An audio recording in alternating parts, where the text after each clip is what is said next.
Michelin, Motion for Life.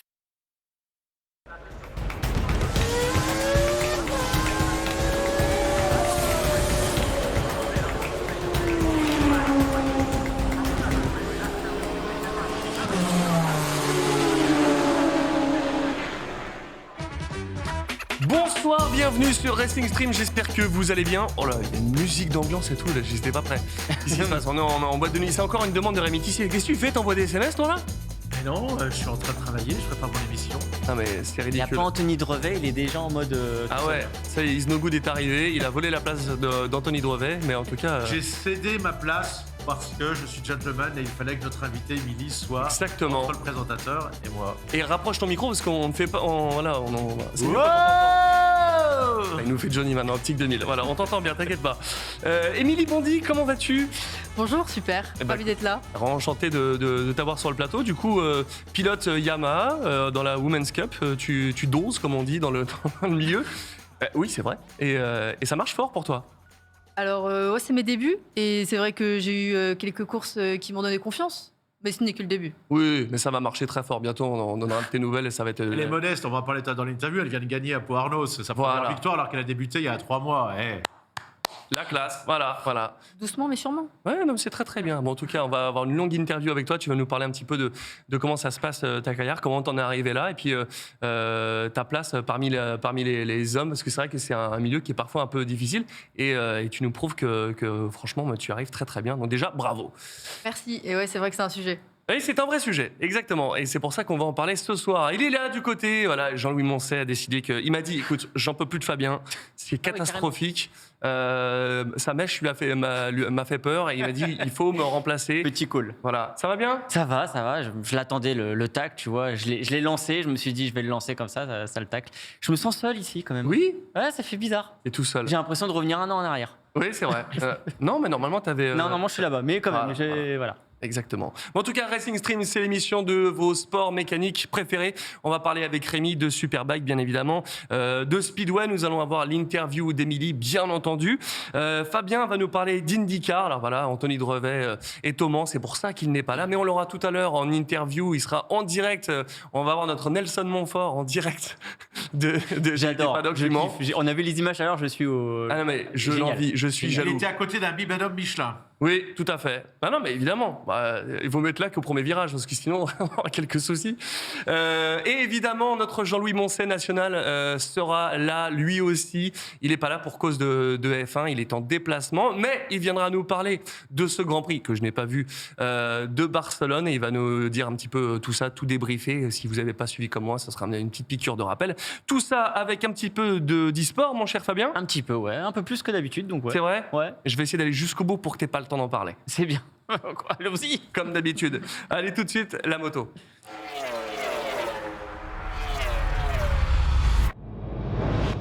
Bien, mon cher Rémi Tissier. Alors du coup, mais t'as un boulevard ce soir là. T'as pas Anthony pour te couper la parole, ça. Mais d'ailleurs, c'est quoi ce casque? Je pars là-dessus direct. Alors, en préparant les diverses émissions, au bout d'un moment, je discute beaucoup avec Fabien, je voulais savoir, parce qu'on le trouve sur les réseaux sociaux avec Fabien Design, donc il m'a expliqué ce qu'il designait. Ah ça y est, on force. C'est le moment où on force sur le design de Fabien. T'as y est fort. ouais. Et Dès donc, le début. J'ai rien fait. Et donc, il m'a dit, il y a 20 ans, il y a OCD, et Pilar qui m'a fait le cadeau à un Grand Prix de France, m'a mis un casque et il m'a demandé ce que je voulais. Donc, j'avais mis, je suis toujours supporter de l'Argentine, donc le drapeau de l'Argentine, le drapeau du Brésil, et puis mon animal préféré. Les autres, ils choisissent l'aigle, le lion, le tigre pour mon rêve. Moi, j'ai choisi le porc sauvage. C'est beau. Pumba. C'est beau. Non, mais alors, je l'ai Voilà. pas vu venir, Pumba, mais alors, on va pas te demander pourquoi est-ce que tu phacochère. aimes les phacochères comme ça. Parce que c'est un animal c'est là où il est le plus dangereux, c'est quand il est gravement blessé. C'est un warrior, un guerrier, un poète, Rémi Tissier. Rémi Tissier, le Superbike. Comment s'est déroulée la course de ce week-end? D'ailleurs, c'était où? Et est-ce qu'il y a eu des surprises autres que des motos rouges en tête, comme d'habitude? Eh bien oui, parce que ce sont des motos jaunes qui ont gagné. Mais c'était bien les Ducati. Bah oui, je vais dire jaune, normalement c'est Suze. C'était un Misano Adriatico, c'était pour rendre hommage. Il y a eu plusieurs fois des pilotes. Pierre-Francesco Chili, je l'avais commenté, avait roulé en jaune. Déjà, on était très proche de chez Valentino Rossi. Ouais. On est quoi, à une douzaine de kilomètres de Tavullia. Mais non, c'était pour rendre hommage et ça a bien marché parce que Alvaro Bautista, qui porte le numéro 1 de champion du monde, il a gagné les 3 courses. Ça s'est moins bien passé pour son coéquipier. On y reviendra peut-être tout à l'heure. De toute façon, il est en deçà depuis le début de la saison. Là, c'est quand même son circuit préféré, le seul circuit où il gagne d'habitude. 3 victoires pour Alvaro Bautista. Bravo, parce que dans l'histoire du Mondial Superbike, jamais un pilote n'a gagné 14 des 15 premières courses du championnat, et il l'a fait. C'est beau, ça envoie du gros. Émilie, tu regardes ces championnats, tu regardes le MotoGP ou là, finalement tu regardes rien du tout? Quand j'ai pas des courses, j'essaie de regarder un maximum. Forcément, surtout le MotoGP, c'est aussi un peu ça qui m'a donné le goût. Avec les Français qui sont pas mauvais quand même dans ce sport, Clairement, ouais. même s'ils sont très peu. Mais Superbike, moins. D'accord.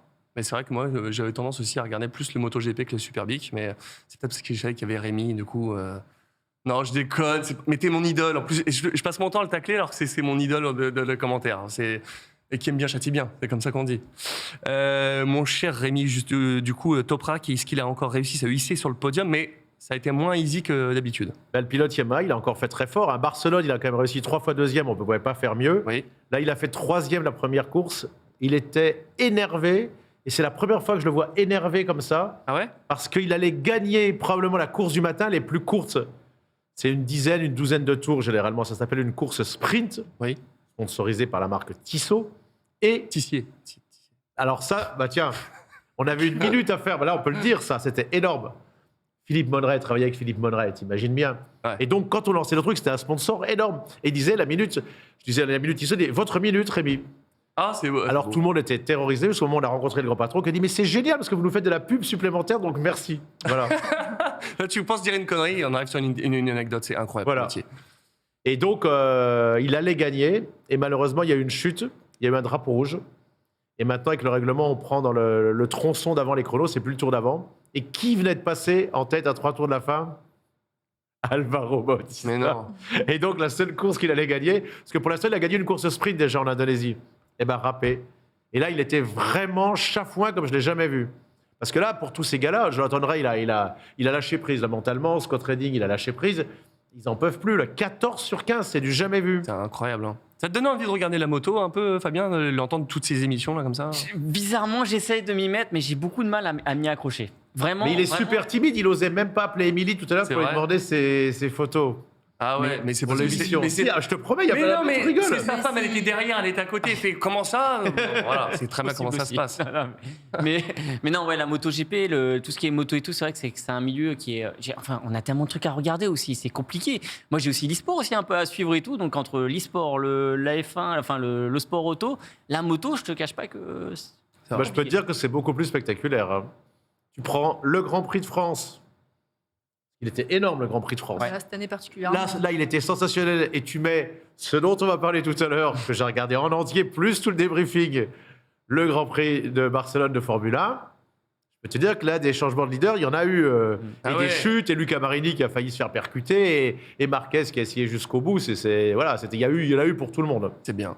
Rémi, on a aussi une vidéo, si je dis pas de bêtises, d'Éric Dessen Oui. pour l'interview. Oui, C'est toi qui la lance? voilà. Vas-y, je te laisse le faire. C'est On toi, l'a le patron. rencontré à une fiesta de Philippe Monneret, hein, parce que tu as pu constater qu'en les ayant rencontrés qu'il faisait la fiesta. Il présentait son livre, la saga Monneret, Ah oui, parce qu'il n'y a c'est pas que vrai. Doudou, il y a tous les autres. Hein. Il y a Georges Monneret, qui a été un grand champion avec 499 records. Il y a eu son demi-frère, Pierre, qui a gagné à Reims en 54 le premier Grand Prix pour un Français. Et donc, on a interviewé Éric Dessen, le patron de Yamaha Motor Europe.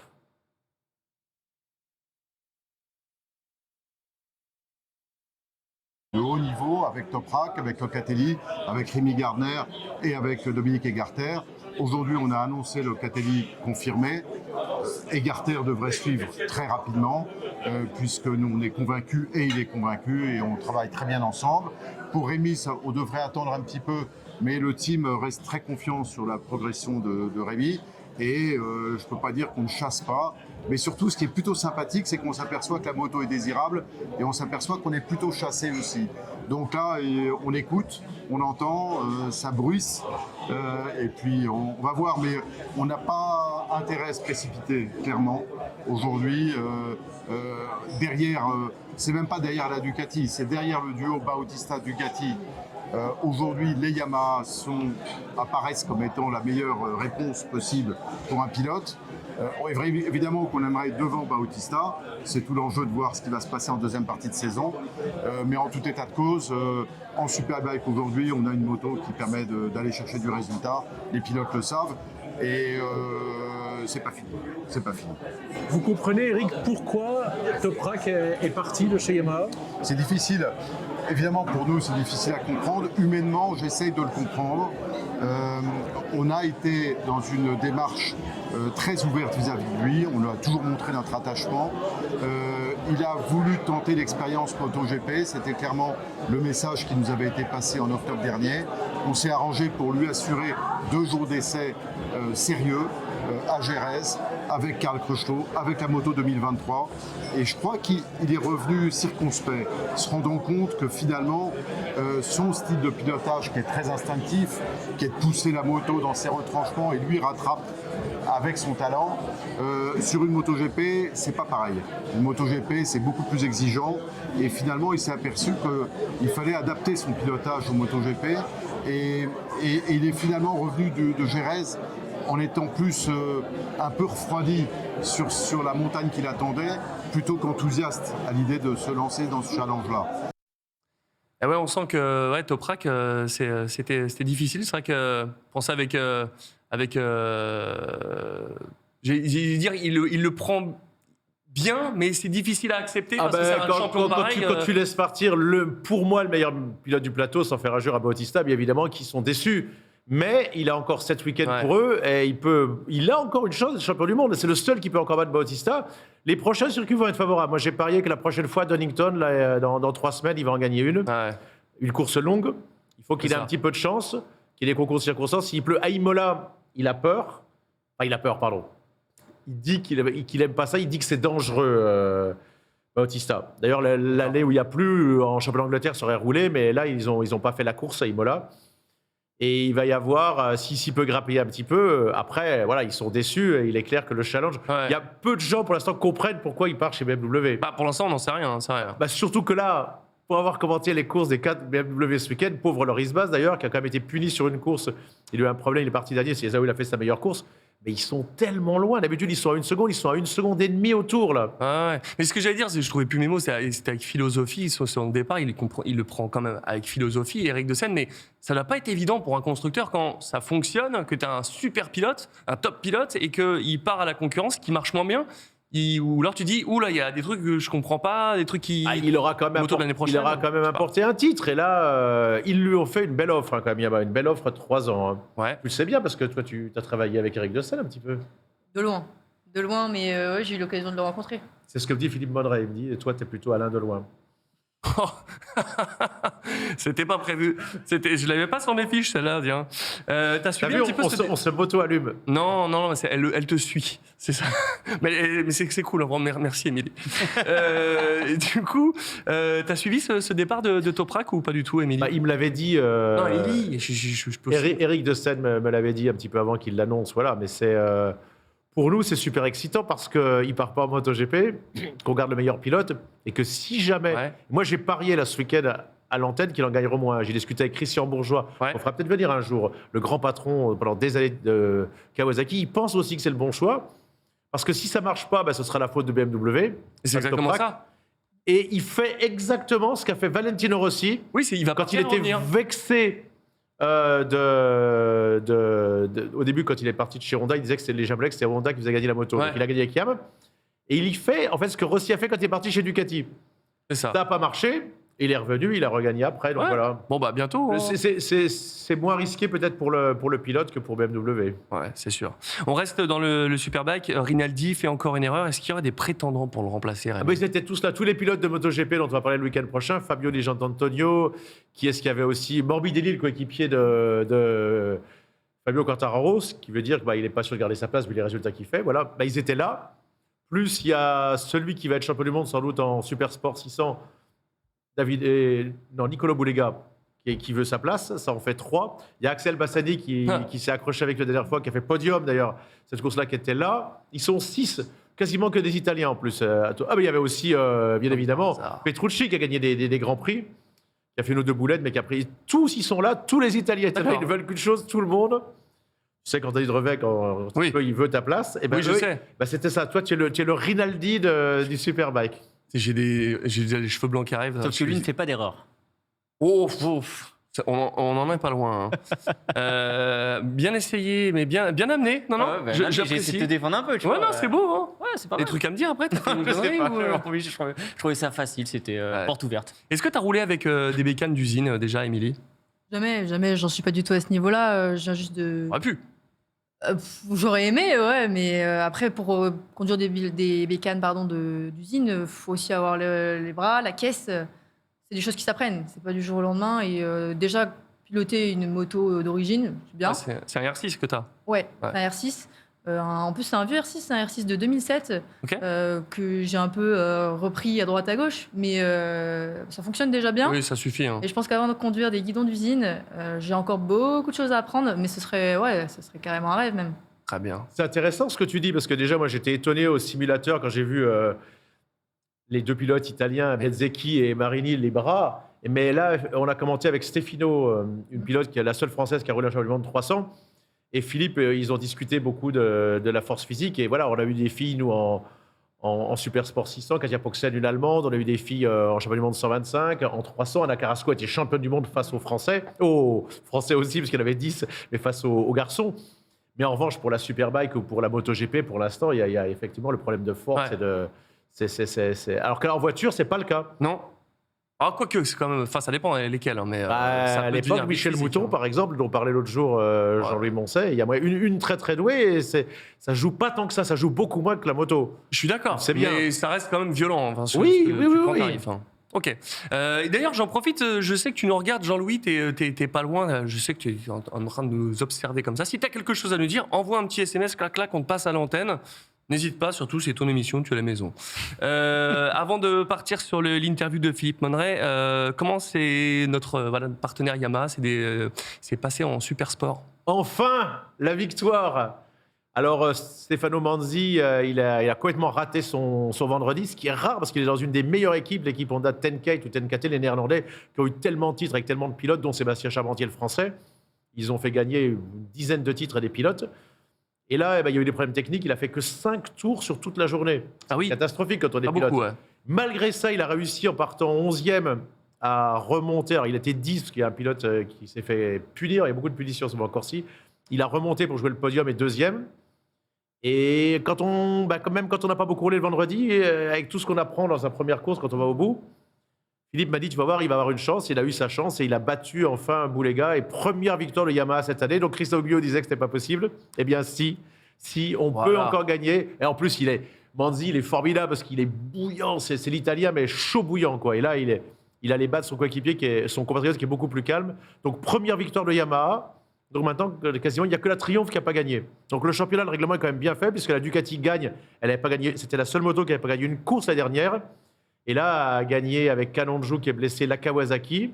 Et puis la MV Agusta a gagné avec le petit Bahattin Sofoglou à la course de Barcelone. Donc tout le monde gagne pour l'instant. Voilà, c'est bien. Très bien, merci Rémi pour tout ça. On a une interview, je le disais, de Rémi Tissier, mais non, de Philippe Monneret, on vous la diffuse. On nous confie. C'est pareil, On hein. nous confond, pardon, parce qu'on a fait 11 ans ensemble. J'ai vu des mecs arriver qui me disaient, allez, Philippe. Je dis, non, Non. sois poli, si tu veux une interview. Il y a une chute, je te donne le review. Tu fais ça tellement bien, tu devrais faire des commentaires. J'ai perdu mon truc Je sais d'oreiller. très bien, je sais très bien comment je faisais ça. La première fois que j'ai commencé à faire ça, c'est le fameux jeu Superbike 2000. C'est vrai. Superbike 2000. C'était intéressant parce que tu sais très bien comment c'est, puisque tu me fais faire des voix de temps en temps. Moi, je fais des voix. Oh, il y a une chute, c'est une Kawasaki. Oh, il y a une chute, c'est une Suzuki. Ah, tu Oh, l'as il y a fait, une t'as chute, bafouillé. c'est une Yamaha. Là, je l'ai raté, mais Ouais. tu fais ça pendant 6 heures sans discontinuer. Ouais, je vois bien de quoi tu parles. Tout à fait. Tout de suite, Philippe Monneret, c'est parti. Philippe Monneret, Toprak Razgatolu qui part chez Yamaha pour aller chez BMW. Décidément, c'est difficile hein, pour Yamaha, avec Quartararo qui a du mal en MotoGP, et là, ils perdent quand même un pilote extrêmement talentueux. BMW, c'est vrai que c'est décevant depuis une dizaine d'années. Marco Melandri, ils ont tous échoué. Et pourtant, c'est une marque énorme. Il y a du potentiel technique et de l'argent.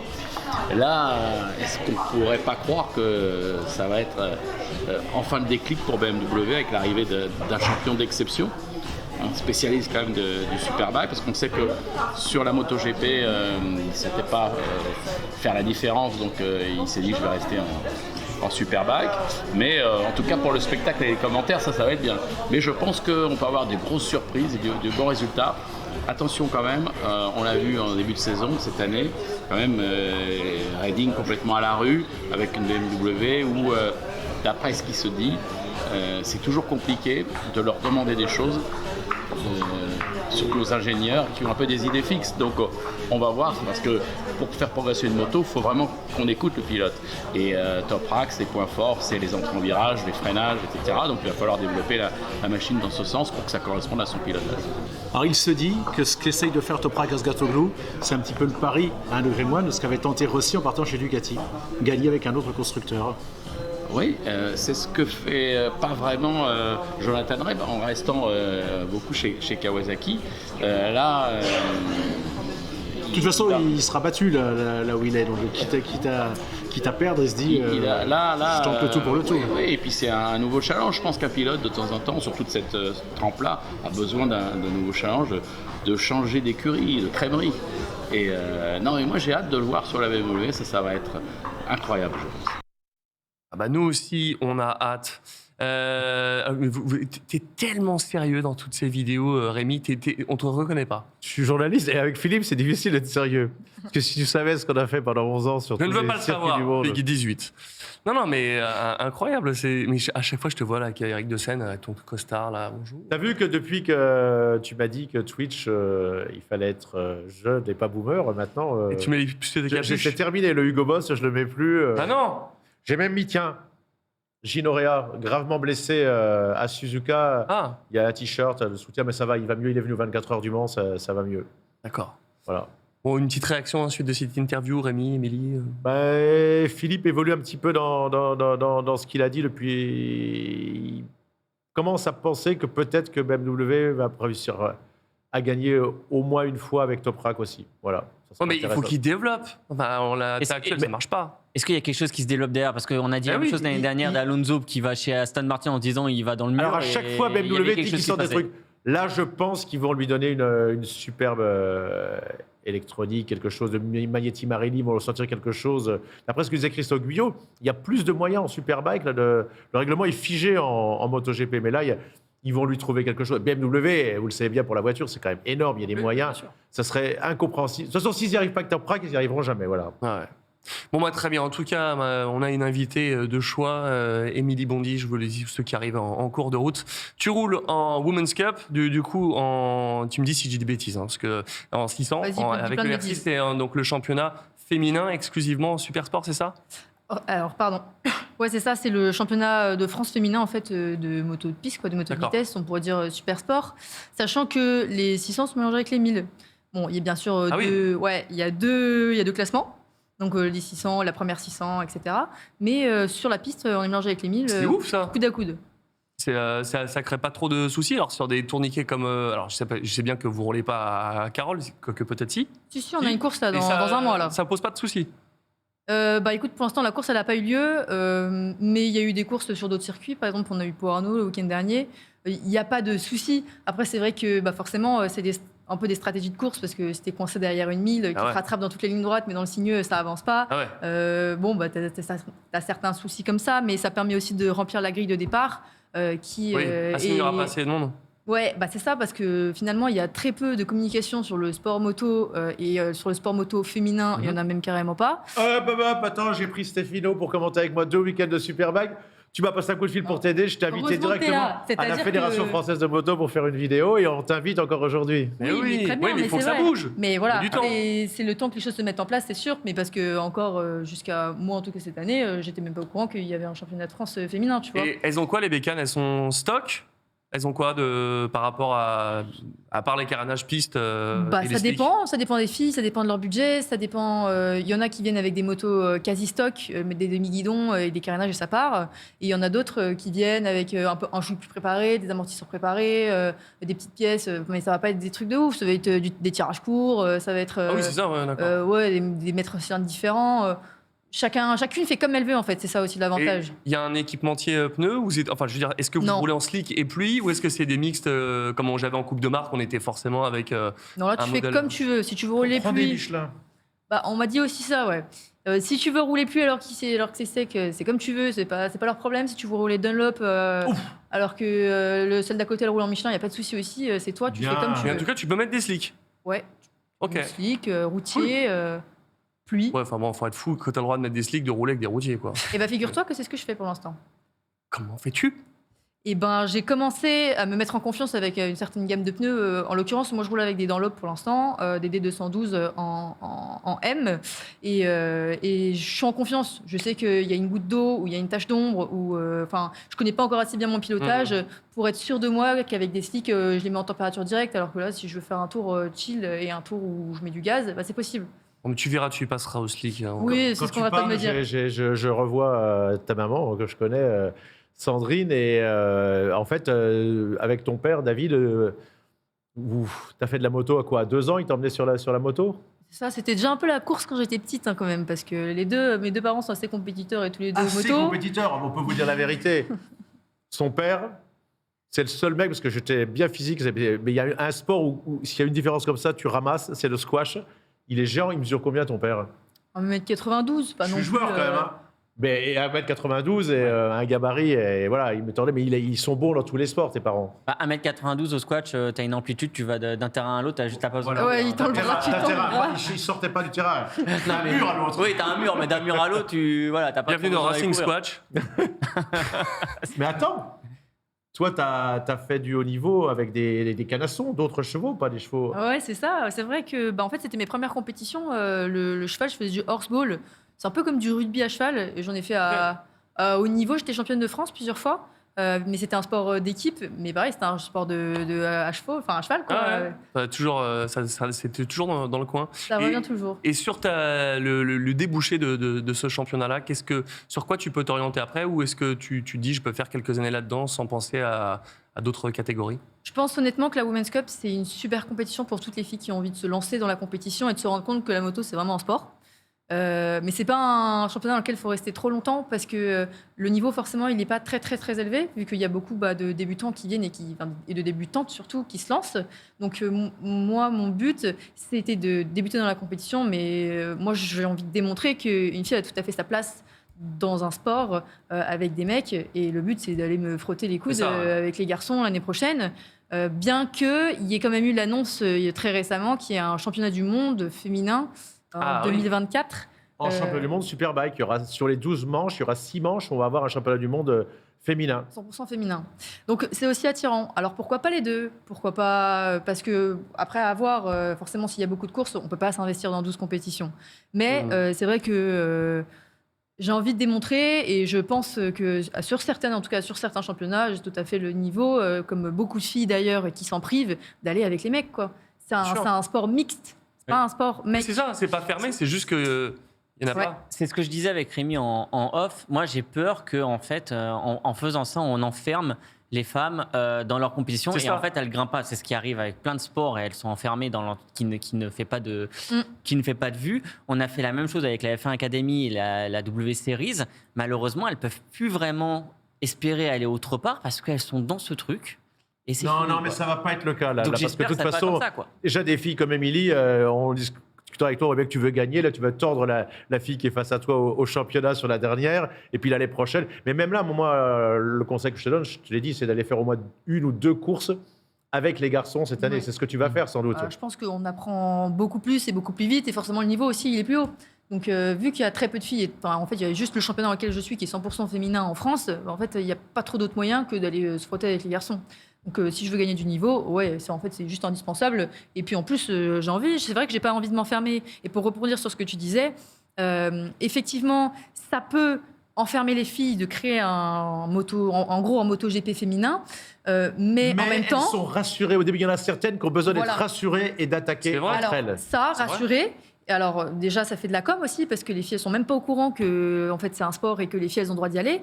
Mais aussi, en attendant jusqu'aujourd'hui, il n'y a pas eu de filles qui ont réussi, que ce soit en 600 ou en 1000, à aller chez les hommes.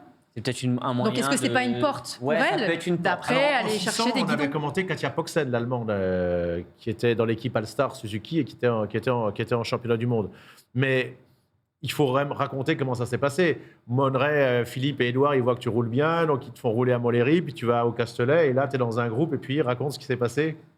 Bon, rien de ouf. J'étais dans un groupe et en fait, je me suis rendu compte que le groupe, il était loin derrière. Et je me suis dit, tous. Ouais, les 3/4. Après, j'avais un R1, donc c'était plus facile. Forcément, sur le Ça faisait Castellet, ça combien de roule temps que vite. tu roulais à moto? Pas si longtemps. En tout cas, de la piste, ça faisait quoi? Allez, 1 an et demi. 1 an et demi. Donc, je me suis dit que. Enfin, c'est même Philippe qui est venu me voir et qui m'a dit, qui a dit à tout le monde au briefing, la petite blonde, si vous voyez des cheveux blonds, laissez-la passer, elle va vous tordre quoi qu'il arrive. Donc, Et ça, il sait, lui. Hein.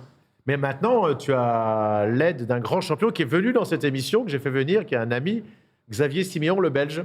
c'est ça. Et ça, c'est quand même bien, parce qu'il y a Zélos. D'ailleurs, explique un petit peu. Alors ça, c'est une opportunité qui s'est ouverte à moi du coup cette année, quand j'ai cherché un peu à rentrer dans le monde de la compétition. Je suis tombée sur Zelos, qui est du coup une structure belge qui encadre les pilotes pour les faire monter au plus haut niveau. Donc dans cette structure, il y a Barry Baltus qui est en Moto 2, Lorenz Luciano qui est en Rookies Cup et en Junior GP, il y avait Xavier entre autres qui a juste été champion du monde, ou encore Chris Lich qui roule en endurance. On est pas mal de pilotes, enfin pas mal, on est une petite dizaine, on est 6-7 je crois exactement. Et en fait, le but de Zelos, c'est de nous faire monter au plus haut niveau. Et Xavier, c'est notre entraîneur. Et du coup, j'ai fait des repérages, un petit test avec Xavier où Zelos, ils m'ont dit ouais, on va pas te prendre comme ça, t'es qui Vas-y, va voir Xavier et c'est lui qui décide. Voilà, tu roules depuis 1 an et demi. Les Monneray disent que tu roules. Philippe, ça fait 100 ans qu'il est dans la moto. Et Xavier Siméon, qui a quand même gagné les dernières, avant qu'on le fasse venir, les 24 heures du Mans, qui a gagné un grand prix en Allemagne au Sachsenring en battant Johan Zarco. Si ces gars-là te disent que tu roules, c'est que tu roules. Quoi. Là, voilà. En tout cas, ils ont vu quelque chose en moi que moi j'espérais qu'ils voient et qu'ils me disent ouais, il y a possibilité.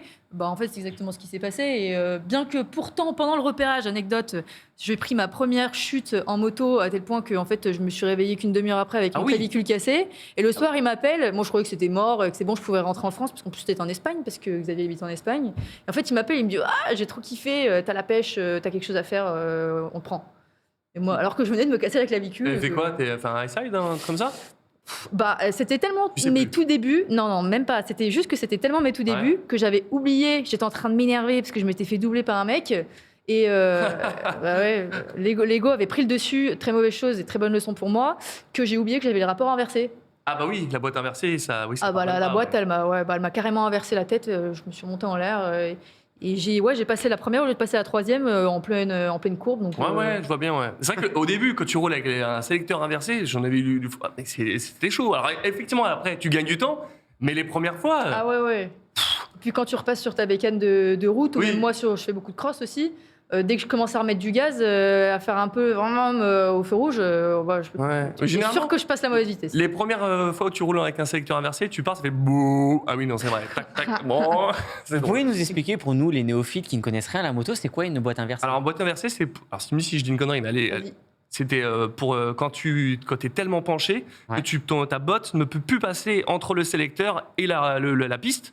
Du coup, en boîte inversée, tu poses ton sélecteur au lieu de le monter parce qu'il ne peut plus passer en dessous. Et du coup, tu peux monter ton rapport. C'est ça? Ouais, c'est ça. C'est surtout qu'en fait, finalement, c'est beaucoup plus pratique parce que tu t'imagines en virage, c'est plus facile d'appuyer que de Mais relever c'est et de horrible. faire Moi, mal à j'ai la très cheville. peu roulé. J'ai roulé au circuit Carole. Et quand tu as ta botte qui touche, que tu n'as pas l'habitude, le bout de la botte, mais c'est horrible. Franchement, le genou, toi hein? Tu poses le genou, toi? Oh, bah, certainement pas. Oh, le casque même. Mais après, ça fait gravier. Bon, en tout cas, il y a encore beaucoup de choses à nous dire. On va continuer une dernière chose très vite fait, parce qu'on prend beaucoup de retard, mais forcément, c'est passionnant. On va parler du Speedway à Prague. Est-ce que c'était plein de suspense, tout ça, mon cher Rémi? Autant il y a zéro suspense en Superbike, autant en Speedway, à chaque manche, c'est incroyable. C'était C'était presque aussi beau qu'à Varsovie. Prague, c'est superbe. C'est à 5-6 km de ce centre, de cette ville qui est tellement romantique et sympa. Et c'était une nouvelle fois, on va regarder les images de la vidéo. Toujours, les images, ça fait Un plaisir. nouveau vainqueur encore.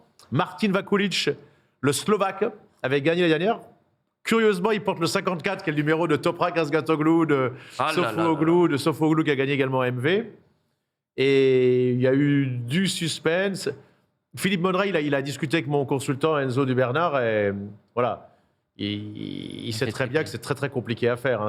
On rappelle, un pas de frein, ça va aussi vite qu'une Formule 1 sur les 100 premiers mètres. C'est 400 mètres là, que de la piste. Hein. Alors, ce qui étonnait Philippe, c'est que c'est très court. En fait, il n'y a que 4 tours. En gros, c'est 1 minute. Ouais. Il y a 20 courses. Ils Oui, en font mais- 5 chacun. Ensuite, les 8 meilleurs vont en demi-finale. Mais Alors, on c'est est quoi la vraiment. différence avec le dirt track? Bah, le dirt track, déjà c'est en, j'allais dire c'est en tout terrain. Il y a le grass track, le Ouais. dirt track, là, le speedway. Après il y a le high speedway aussi. Alors ça, je suis allé le voir. Ils ont des clous comme ça. C'est généralement, mais là il y en a plus trop. C'était les Russes qui gagnaient. Mais là aussi, avant la guerre en Ukraine, il y avait 2 Russes qui gagnaient avec le Polonais. Et là, les clous. Bah, c'est-à-dire que si tu tombes et qu'il y en a un qui te roule Ah ouais, dessus, je te laisse c'est- imaginer, t'es déçu. Tu t'en rappelles. C'est son pied qui traîne. On n'a plus le temps de continuer à parler, mais je voulais te demander avant de. C'est la semaine prochaine le TT? Non, c'est en ce moment là. C'est en ce moment. Ouais, Bon, ouais. on en parle la semaine prochaine. On peut juste dire que, On est en retard, hein, que Rémi. Dunlop, on dit juste que Dunlop, avec 23 victoires, il a battu tous les records. Quoi, voilà. Bon, C'est vrai. on en redira un petit On peu la en semaine reparlera prochaine. plus Allez. longuement la prochaine fois. On va passer tout de suite Je vais au. quand même juste te dire que c'est Ok. Martin Vakulic qui a gagné Ah non, mais vas-y. pour le speedway Oui, à Prague, et que tu m'as dit qu'il fallait donner les classements. Non, mais c'est vrai. Et que Bah, le bah, champion du monde, Bartol Spartik, est toujours en tête, mais il a plus que 3 points d'avance sur le Suédois Lindgren. Holder, l'Australien, est à 42 points, donc à 8 points. Très Voilà. bien, mais tu as bien fait de m'arrêter. On en avait oublié le principal. Et, qu'est-ce qu'on ferait sans toi, Rémi? Je ne sais pas. Tout de suite, les sports US.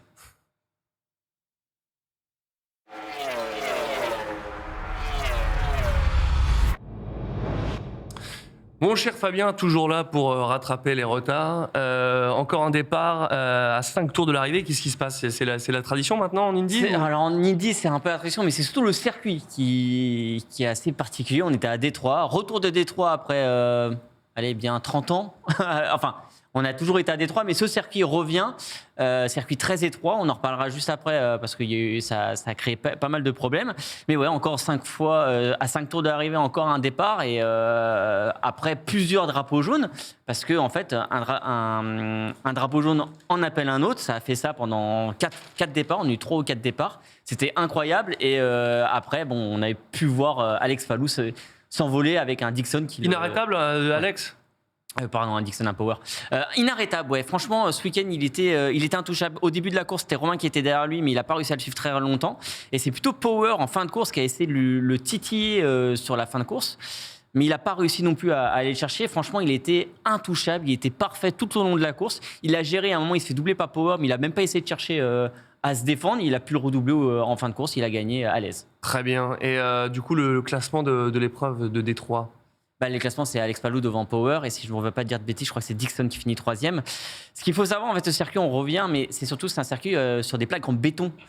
Et donc, tu imagines à 300 km/h sur des plaques en béton avec des différentes de hauteur, les mécaniques, elles prennent cher. Et en fait, on revient sur l'accident de Romain. Il prend le mur parce qu'en fait, sa suspension, elle casse. D'accord. Il tape le mur à l'intérieur, il trace tout droit et il va dans le mur. Bon, en tout cas, Romain, dommage pour cette fois. On est allé très vite sur l'IndyCar, mais priorité au direct, émission full option. Petite parenthèse. Mais bon, J'ai- ok, j'étais- allez-y, j'ai- allez-y. Petite parenthèse, j'étais heureux d'entendre notre ami Devray, Anthony, qui commentait la course. C'est Drevet. Drevet. Parce que Drevet, c'est pas le même, mais ça tombe bien. Anthony Drevet, il est avec nous en direct, en endurance, pour nous parler du WEC Le Mans. Est-ce que tu nous entends, Nelson Montfort?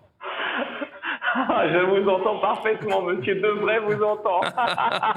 Putain, il essaie de faire bien, et puis en fait, il se pointe dans le T'as vu tapis. chez Devred.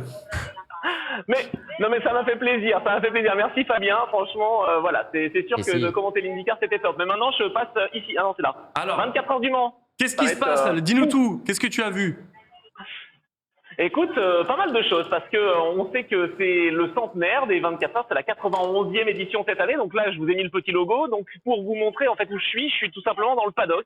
Le paddock de ces 24 heures du Mans, c'est énorme parce que il y a 62 engagés et je vais aller vous faire un petit tour parce que on n'est pas loin de l'équipe de la Scuderia Glickenhaus. Vous connaissez certainement. Elle fait partie de ces hypercars justement face à Toyota. Salut Louis Delétra qui vient de passer. Tranquille. En toute simplicité. Ouais, bon, c'est bien, c'est sympa.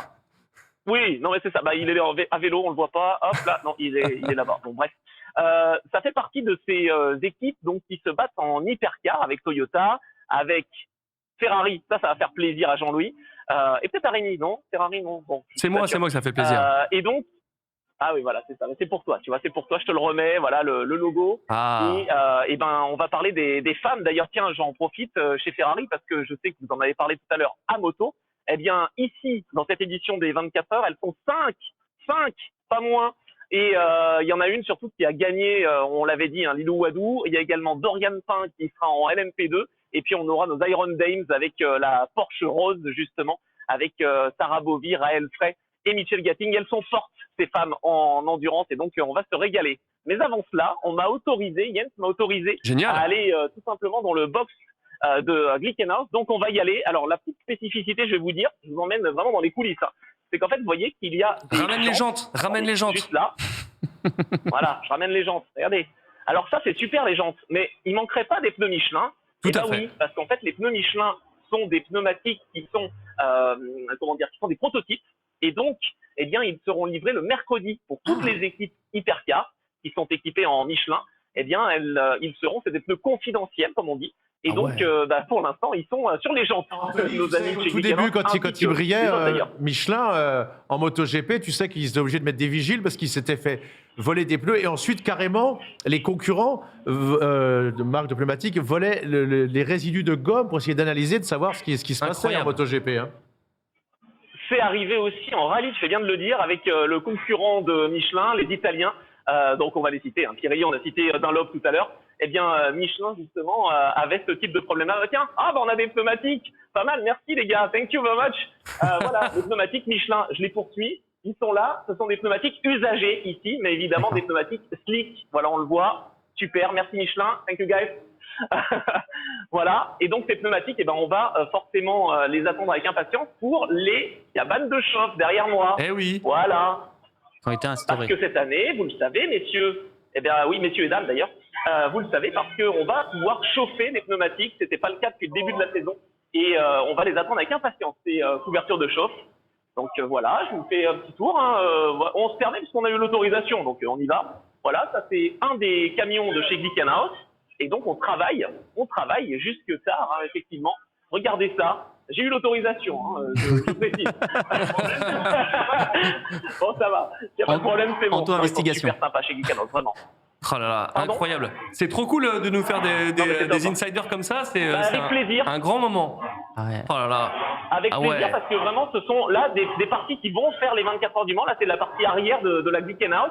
Et que vous allez donc découvrir dans quelques instants. On est vraiment dans l'arrière de ces box, de ces paddocks. J'espère que la c'est cool. va continuer, génial. évidemment. C'est génial, voilà, trop ça bien. c'est top. Regardez ça. Là, on est carrément... Attendez, je me refais le point, je refais la bulle. Ça, ce sont les casques des pilotes qui vont participer. Donc, on a un certain Romain Dumas, vous connaissez? Ouais. Pas du Un tout. petit peu. Il a quelques records. Un petit peu. Voilà. rookie. On a, tiens, pour la Formule 1, Jean-Louis va être content. On a Esteban Gutiérrez qui roule ici. Et puis le casque de Franck Mailleux, voilà. Donc ça fait partie du travail. Et là, regardez, parce que c'est ce qui vous intéresse, évidemment. Bah je vous oui. connais. Voilà les voitures. Regardez c'est beau. ça. On est avec dans le stand Glickenhaus, avec les deux véhicules qui sont donc prêts. Je vais vous montrer le logo Michelin, parce que voilà, c'est l'occasion de vous dire que les Michelin, évidemment, sont les pneumatiques qui équipent toutes ces hypercars. Voilà un petit peu finalement ce qui se passe derrière. Regardez, on n'arrête pas de travailler.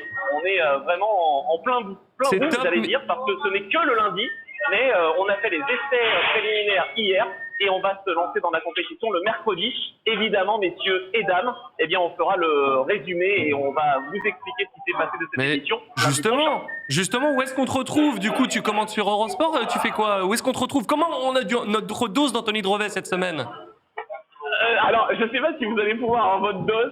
En tout cas, je suis assez occupé parce que j'ai la chance d'être engagé par l'Automobile Club de l'Ouest pour faire de petites vidéos en immersion dans les 24 heures pour expliquer finalement des petites choses qu'on ne connaît pas. D'ailleurs, petit intérêt que je vais vous donner, on va faire un sujet sur les tir-off. Vous savez, sur les casques, on a des petites bandelettes. Et ben, c'est pareil sur les sur les pare-brises. Regardez ça. Allez, je vous montre. Hop là. Là, on a des bandelettes justement qu'on retire au fur et à mesure. Et ça, ce sont les tir-off.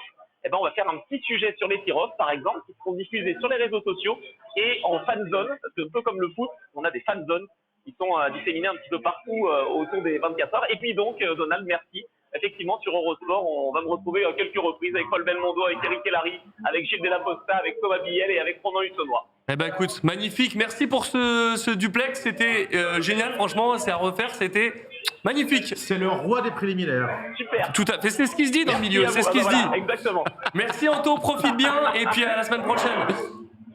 Salut. Merci beaucoup. Ciao. Salut tout le monde.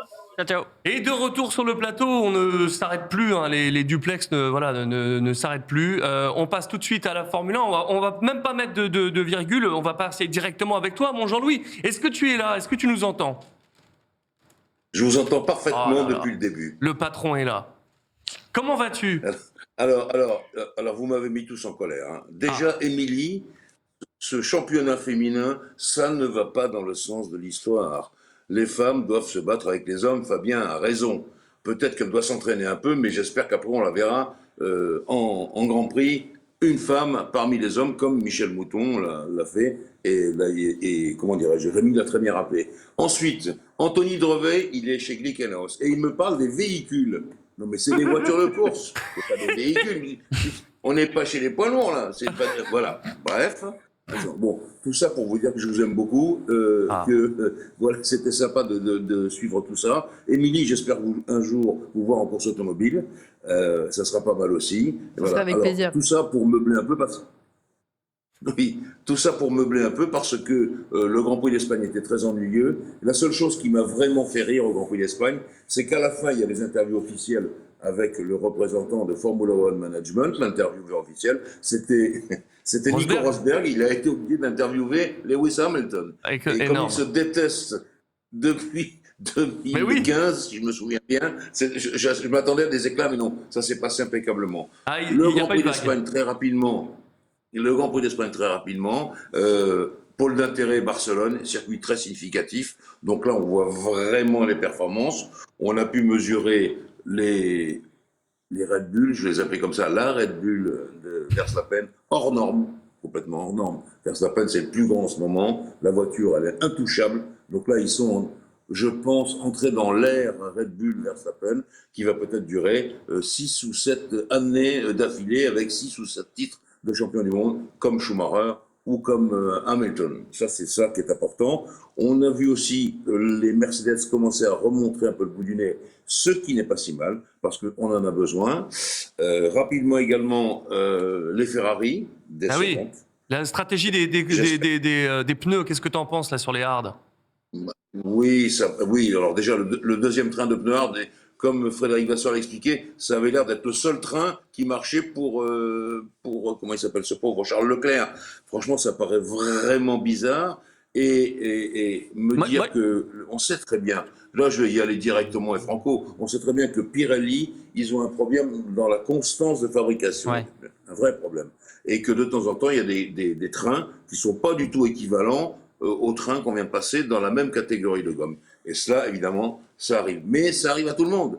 Et donc, c'est difficile de penser que Leclerc a été vraiment pénalisé par ce problème sur sa voiture. Je pense qu'il y a d'autres équipes qui ont eu ça.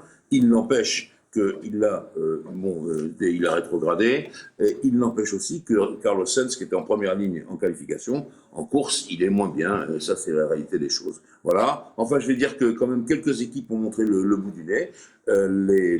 Par exemple, les McLaren et un peu les Alpha. Et puis que les Alpines, ont l'air d'être retournés au rang qui était le leur avant le magnifique coup d'éclat de Monaco. Donc ça me fait un petit peu peur. T'allais dire quelque chose, Fabien? Ouais, moi j'allais dire, en fait, moi ce qui m'inquiète, ce qui m'a étonné sur Ferrari, sur la course de Leclerc, c'est que le premier relais de Leclerc, il passe en hard et il s'arrête en même temps que les tendres. Et c'est ça qui m'a étonné. Je voulais savoir si c'est une erreur stratégique en se disant, ils ont complètement, ça peut arriver, hein, malheureusement, normalement ça devrait pas, mais oublié qu'il était en tendre et pas en médium, ou alors il y avait un défaut sur les pneus. Non, c'est justement ce train de pneus qui ne fonctionnait pas du tout. Voilà, D'accord. donc quelque part, il y avait dans la fabrication de ce pneu hard, parce que c'était intéressant de faire démarrer en hard, Oui. alléger la voiture jusqu'à vraiment 10 tours de l'arrivée et la mettre des softs. Et puis, tout ça n'a pas fonctionné à cause de ce train. Il s'est arrêté beaucoup plus tôt, la stratégie est renversée, et ils ont remis des hards à la fin, ce qui, à mon avis, était tout de même une erreur, même si ils ont un peu voulu sauver les meubles. Mais je le répète, la vraie performance des Ferrari, c'était Sainz, et vous avez vu le classement, hein. Sainz, il est derrière la Red Bull Honda de Verstappen, derrière les deux Ferrari aussi. Et donc ça compte quand même pour quelqu'un qui est parti en première ligne, ça prouve que ça s'est quand même dégradé. Je vais revenir à Verstappen, que j'ai trouvé sensationnel. Et je vais même employer le terme que tout le monde emploie maintenant, hors norme, hors norme. Voilà, ça y est, il est parti sur son championnat, sur son nuage, et je vois que Pérez se met en déroute complètement. J'espère que vous avez lu dans les colonnes de l'équipe l'interview d'Alain Prost qui dit que si Pérez veut lutter contre Verstappen, il ne peut pas se permettre de sortir dans le premier tour des Q1, qualification 1, à Monaco. Ça, c'est un truc, ça ne doit pas arriver. Ça vaut, je veux dire, quasiment la lettre recommandée pour lui dire non, tu ne peux pas recommander ça. Non, mais c'est vrai. Il fait une erreur. Alain a aussi dit, Jean-Louis, qu'il ferait mieux pour l'instant de fermer sa bouche quelque part et le Mexicain de ne pas autant parler quand on n'est pas encore au niveau d'un garçon intouchable. Il ferait mieux de... Ouais, et puis il se reloupe aussi. J'allais venir à ça. Il se reloupe aussi en Q2. Il loupe sa Q2 parce qu'il se loupe au premier essai. J'allais revenir à ce que dit Rémi Tissier. Dans ces cas-là, il vaut mieux faire profil bas, se reconcentrer sur ce qu'on doit faire. C'est ça le plus important. Je vais encore ajouter quelque chose sur Verstappen. Je le répète, je me demande s'il n'est pas en train de faire ce que faisait très bien Michael Schumacher. J'allais dire ça. Lewis Hamilton, mais surtout Schumacher, c'est-à-dire dès le début des essais, là où ça devient sérieux, il place un temps canon, il casse la figure à tout le monde, et après tout le monde essaye de gratter pour le rattraper, et c'est là qu'on se perd dans les réglages, on se perd en tout. Et je trouve que ça, c'est une très bonne stratégie quand on s'appelle naturellement Verstappen et quand on s'appelle Red Bull. Moi, j'ai une question. Qu'est-ce que tu penses de fait que Red Bull, ils sont vraiment en avance par rapport au reste du peloton, sachant que le peloton, il est quand même dense. Hein. Là, Mercedes en est sorti, mais ils sont pas, en termes de rythme de course, ils sont pas non plus hyper devant les Ferrari, les Aston Martin, les Alpine. Tout ça, c'est très condensé en quelques dixièmes. Hein. Oui, c'est condensé en quelques dixièmes. Tu as raison, Fabien. La seule chose, c'est que si tu veux, il s'égare un peu. Et nous, on a quand même des informations qui sont pas concordantes à la fois sur le résultat et la perfo, que l'on sent quelque part en qualification et qui ne se transforme pas en course. Et ça, je trouve que c'est quand même assez important, assez frustrant même, hein, assez frustrant parce que, par exemple, moi je me disais, je reviens là-dessus, je me disais, Sainz, pas de problème, va faire deuxième derrière Verstappen. Pas du tout, pas du tout. Pas du tout. Je reviens à quelque chose que tu as traité, Fabien, le Grand Prix de Détroit. Tu sais que la Formule 1 est partie de Détroit. Oui. Le dernier Grand Prix, c'était en 88. Mais il y a eu 7 ou 8 Grands Prix de F1. Je ne peux pas m'empêcher de te rappeler comment ce circuit a été homologué par Nelson Piquet. Donc, ils ont fait venir Nelson Piquet un jour de début janvier. Il y avait 50 cm de neige dans Détroit. Ils lui ont montré la route avec un 4x4. Ça sera ça, ça sera ça, ça sera ça. Et puis voilà. Et puis il a dit oui, formidable, très beau circuit. Piquet, comme ils s'en foutaient complètement de tout ça. Et après, quand on est arrivé en juin au premier Grand Prix de Détroit, on a vu ce qu'étaient les rues downtown de Détroit, comme toutes les rues des downtown américains, avec des plaques d'égout affleurant de 20 cm. Il a fallu combler ça à la va-vite. Il y avait des bosses de tous les côtés. Et je m'aperçois que après s'être exilé sur Belle-Île dans les environs de Détroit, comment dirais-je, les Formule Indy sont revenus sur ce circuit-là et les suspensions ont cassé. Voilà, c'est l'histoire de Romain Grosjean. Eh bien, merci mon cher Jean-Louis. On te retrouve la semaine prochaine en plateau. Tu reviens avec nous ? Absolument, les enfants. Allez, on te laisse tranquille. Merci d'être venu, c'était trop cool. Et puis, à lundi prochain. Ciao, Jean-Louis. Allez, ça marche. Émilie, avant de parler d'e-sport, tu suis la F1 ou la voiture de manière générale? Et je suivais la F1 plus que le MotoGP jusqu'à cette année. Mais ouais, quelle est la question? Ah non, Mais moi, juste j'en ai avant, une tu regardais la question, voiture. Parce que c'est quand même une jeune femme, tu fais des études, comment tu fais on peut être pilote pour l'instant encore amateur, mais tu as envie d'être pilote professionnel et être en alternance, par exemple, ou travailler après, plus tard Eh ben, j'ai la chance d'être suivie, surtout soutenue par mon entreprise, parce que du coup, je suis en alternance et je suis étudiante. Donc, c'est un peu mener une triple casquette. Et l'entreprise dans laquelle je suis. Parce que déjà l'alternance, c'est déjà double casquette normalement. Ah bah oui, là, ça fait 3 du coup. Mais le fait d'être soutenu par un organisme, par mon entreprise, en l'occurrence, je suis à la Franco-Européenne, qui est du coup une agence événementielle, en plus auto et moto, donc je suis pas trop loin du domaine. C'est très bien. Je crois que je suis dans le thème.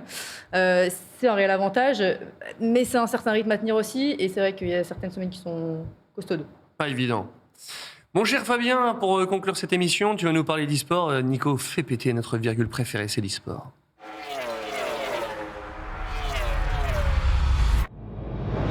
Toujours la séquence en bout d'émission quand il ne reste plus que 15 secondes, Fabien. Non, c'est pas vrai, vas-y. Tu nous parles de quoi aujourd'hui? Eh ben, je te parle de quoi? Je te parle d'un des majors qu'on en a parlé sur iRace il y a 1 an, le lancement. Quoi sur iRace. Une émission que Ah oui Ok, je m'en rappelle. Pourtant, on était ici, mais bon. Donc, l'ESL R1, qui est sur le jeu Rensport. Les finales se sont passées ce week-end. Toujours tendu. Donc, Rensport, qu'est-ce que Rensport? Rensport est un futur jeu qui n'est pas encore sorti. On est encore dans la version bêta. Il est toujours pas sorti. Voilà, il est toujours pas sorti. Donc, on est sur la version bêta du jeu. Et donc, compétition oblige avec un gros cash prize de 250 000 euros. Quand même. Ouais. Bon, par contre, on était sur un live long. C'est-à-dire que ils adorent faire ça sur les jeux PC. Voilà, sur les jeux PC, on avait samedi, dimanche, 4h et 6h30 le dimanche.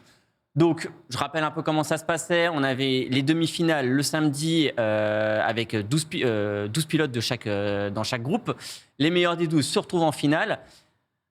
On garde les points de la saison jusqu'en demi-finale. Et on arrive en finale, on met les points avec une hiérarchie en fonction du premier jusqu'au dernier pour donner la chance à tout le monde de pouvoir gagner le major. Donc c'était assez intéressant à voir. Fallait arriver à un certain point donné pour pouvoir gagner fallait marquer un certain point donné. Et après, comme en play-off en NASCAR, une fois que tu as marqué ces points... Ne me regarde pas, j'ai plus rien compris. Oui, j'ai perdu. Une fois que tu as marqué ces points, tu as juste à gagner une course et tu es champion. Ah, d'accord. C'était l'idée de base. Donc il y a eu quelques évolutions. Maintenant, j'ai envie de te dire, il y a quand même des gros noms. Il y avait Baldwin qui était parmi eux. Il y avait Enzo Bonito. Bonito. Il y avait du monde. Il y avait Tormala. Donc, on a du bon monde. On a des grosses équipes avec la Porsche. La Porsche. On a Rogers qui était là aussi avec Porsche. On avait la R8G qui était incroyable. La R8G, c'est-à-dire que c'est l'équipe. On est très fiers de Romain Grosjean qui monte. L'équipe R8G monte énormément. Elle se bat avec des équipes qui ont un budget 2 à 3 fois supérieur au leur. Et elles ont gagné ce week-end avec Sinchik qui a réussi à remporter ce major et franchement c'est impressionnant. Très bien, merci Fabien. Tu veux parler de Nations Cup ou on n'a plus le temps ou très vite fait? On peut vite fait dire la Nations Cup. Fais-toi plaisir. Rapidement sur la Nations Cup pour dire qu'on a réussi. L'équipe de France est qualifiée sur Gran Turismo. L'équipe de France est qualifiée pour les finales. Donc ça c'est plutôt cool. Elle rejoint l'Espagne, l'Italie, les Pays-Bas et la Belgique. Et un dernier petit mot quand même pour dire que le jeu officiel du Mans sort en décembre, et pour décembre, vous pouvez le tester directement au Mans. Attends, quel jeu? Le jeu Le Mans Ultimate, qui était présenté par les créateurs. J'ai oublié moi ça, moi. Bah oui, mais t'as oublié, donc c'est pour ça que je voulais quand même en parler. Il y a les 24 heures du Mans qui arrivent ce week-end. Ils ont décidé de présenter le jeu qui est une évolution, qui est un gros add-on de R Factor 2. Ah oui, c'est du PC encore. C'est du PC encore. Merci de nous avoir suivis. Non, c'est fini. Il devrait être sur console plus tard. Mais bon, donc c'est fini aussi R Factor 2 pour les Virtual Le Mans Series. Ça sera sur ce jeu maintenant. Vous pourrez le tester ce week-end. Donc directement, ils auront des bornes d'utilisation où vous pourrez tester la Porsche 963 ou la Ferrari 488 GT sur le circuit du Mans. Pour l'instant, c'est le seul circuit qui est disponible. Donc voilà, pour l'instant, c'est sur PC et il est attendu en décembre 2023. D'accord, ok. Bon, très bien. Merci beaucoup. C'est speed, encore une fois, l'e-sport. Ouais, mais tu tombes toujours au mauvais moment. C'est que toujours Rémi qui a toujours le temps qu'il faut, tranquille, pépère, et toi, t'arrives toujours à la fin, et je dis, bon, Non, mais tu t'en es très bien sorti, tu as tout bien synthétisé. J'ai essayé. Voilà, et bon, pas le temps de parler du multiplat non plus, mais il n'y a pas le temps non plus. Voilà. Non, il n'y a pas le temps non plus. Apparemment, les gens sont encore dans les bouchons pour arriver au J'ai circuit. envie de te dire, en même temps, c'est la Manicourt, c'était. C'est normal, c'est prévisible. toujours le bordel. Ouais, c'est toujours là-bas. Bon, en tout cas, c'est cool. Merci de nous avoir suivis. Merci, Émilie. On te souhaite toute la réussite. Fais-nous des beaux podiums. Et puis, roule Avec bien. plaisir. Carole, la prochaine, c'est ça? Ouais, 8-9 juillet à Carole. Et Bien. tu nous as promis que tu battais ta rivale. Hein. Bon, je vais faire ce qu'il faut. Podium. Direct. Non, victoire. Victoire et titre. Allez, victoire. Victoire et titre. Il rigole pas. Rémi, c'est bien, c'est qu'il met pas la Let's pression. go. Bon, en tout cas, bonne chance. Et puis, on se retrouve très bientôt. Tu reviens quand tu veux. Avec grand plaisir. Eh ben, écoute, très bien. On fera ça quand tu auras le titre. Voilà. Parfait. Parfait. Rémi, Rendez-vous. semaine prochaine? C'est le Mugello la semaine prochaine. Ah, c'est mon le circuit temple préféré. de la moto, c'est magnifique. Eh ben, ça, ça tu tombe préfères. bien, on va parler que des 24 heures du Mans la semaine prochaine. Voilà, Ah, pas de souci. Ça va être très bien. Merci de nous avoir suivis. Merci à tous, merci à nos partenaires. Et on se retrouve la semaine prochaine pour Racing Stream. Oh, c'est tellement bien dit. T'as vu cet accent? Racing Stream. Ouais, pas mal, pas mal. Allez, à la semaine prochaine. Ciao.